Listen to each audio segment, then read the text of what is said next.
All right, let's just jump right in with a question that sounds super simple, right? Why is the ocean salty? You'd think that's an easy one. But oh man, the real answer is, well, it's this epic story. We're talking billions of years, acid rain, volcanoes under the sea, and even a discovery that completely flipped what we thought we knew about our own planet. And right away, you run into this really interesting puzzle. Think about the water cycle we all learned in school. Water evaporates from the ocean, right? It falls as fresh rain, it fills up fresh rivers, and those rivers flow right back into the ocean. So if all the water going in is fresh, why isn't the ocean just a giant freshwater lake? Where's all that salt even coming from? And just to give you a sense of the scale of salt we're talking about here, get this. If you could magically pull all the salt out of the ocean and just spread it evenly across all the continents, you'd be standing on a layer of salt 166 meters thick. That's like a 40-story building made of salt covering everything. So yeah, this is a huge amount of stuff we're trying to account for. So to crack this salty paradox, we've got to follow the clues. And the trail starts in a pretty unexpected place, with rain that's just a tiny bit acidic.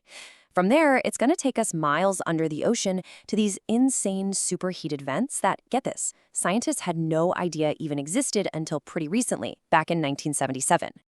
Okay, so here's piece number one of the puzzle, and it actually starts up in the sky. When rain forms, it picks up carbon dioxide from the air. That makes the rain slightly acidic. Now, it's not going to burn you or anything, but over millions and millions of years, as this slightly acidic rain falls on land and flows over rocks, it's like a super, super slow chemical reaction. It literally dissolves the rocks, breaking off these tiny charged particles called ions. And these ions, things like sodium, chloride, potassium, are the basic ingredients for salt. And guess where they all end up? Yep, rivers carry them all the way to the ocean. So here's the twist. Rivers aren't actually fresh water at all. They're salty too. It's just that the concentration is so low. We're talking over 300 times less salty than the ocean that you just can't taste it. But the salt is definitely in there. And for billions of years, rivers have been like this non-stop conveyor belt, delivering these tiny bits of salt to the ocean. And this is where the ocean's role becomes so important. You can think of it like a giant cooking pot on a stove. The heat from the sun makes the water evaporate, right? It turns into clouds and leaves. But here's the key. It only takes the water with it. All those salts and minerals the rivers dropped off, they get left behind. So the water cycles, but the salt stays put. And when you do that for, a few billion years, you end up with a very, very salty pot of water. Okay, that makes sense, right? Rain dissolves rocks, rivers carry the salt to the sea. Simple. But, well, this is where the story gets a whole lot more complicated. That simple answer actually opens up a brand new, even trickier puzzle. Think about it. If rivers are constantly dumping salt into the ocean, day after day, year after year, shouldn't the ocean just keep getting saltier and saltier? I mean, eventually it should be like the Dead Sea, right? But it's not. All the evidence we have shows that the ocean's saltiness has been pretty much stable for hundreds of millions of years. So that means it can't just be a one-way trip. Something has to be taking the salt out. And to figure out this balance, we need to understand a cool concept called residence time. It's basically just a fancy way of asking, once something gets into the ocean, how long does it hang out before it leaves? And as you're about to see, not all ingredients hang around for the same amount of time. Just look at these numbers. An element like iron, once it gets into the ocean, it's gone pretty quick. On average, it's out of there in about 200 years. Geologically, that's nothing. But then you look at sodium, it sticks around for an insane 260 times million years. And chloride hangs out for even longer. This is the key reason why our ocean is full of sodium chloride, or, table salt. It's not just about what gets dumped in, it's about what's really good at staying in. So where does it go? What are these off-ramps for salt? Well, a few different things happen. Some of it gets blasted ashore as sea spray. Some of it crystallizes and sinks to the bottom, eventually becoming rock. And then there's this really wild process deep in the Earth's crust that we're going to get to in a sec. It's this beautiful, dynamic balance of salt coming in and salt going out. But even with all that, the story isn't over. For a long time, scientists were looking at the numbers, the salt budget they called it, and it just wasn't adding up. There was a missing ingredient, another massive source of salt they couldn't account for. The search for it took them to one of the most extreme and inaccessible places on Earth. Let's set the scene. It's 1977. A research sub is exploring the deep ocean floor near the Galapagos Islands. They're probing around in the dark, and suddenly their instruments pick up something nobody expected. What they found down there wasn't just new, it was something that completely rewrote the textbooks on how our oceans work. They discovered hydrothermal vents, and these things are incredible. Here's what's happening. Cold ocean water seeps down through cracks in the seafloor, getting closer and closer to the magma chamber below. It gets superheated to over 400 degrees Celsius, hot enough to melt lead.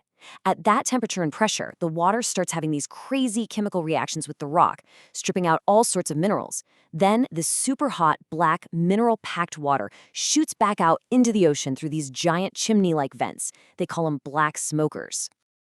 And the scale of this whole operation is just mind-boggling. Scientists figure that the entire volume of all the world's oceans gets cycled through these vent systems about once every 10 million years. But here's the really cool part. The vents are a two-way street. They pump a ton of new minerals into the ocean, but they also pull out some of the minerals that are already there. So they act as both a source and a filter, helping to regulate the ocean's chemistry on a planetary scale. And that's not all the fire we've got down there. There's a third major player. Underwater volcanoes. We're talking more than 1 million of them, scattered across the ocean floor. And unlike the vents that just recycle seawater, these volcanoes are a direct pipeline to the Earth's mantle. When they erupt, they spew out new material, including massive amounts of chloride, straight into the ocean. This has been happening for basically the entire history of the Earth, a constant injection of salt's most important ingredient. So what does it look like when a body of water doesn't have this kind of complex balancing act?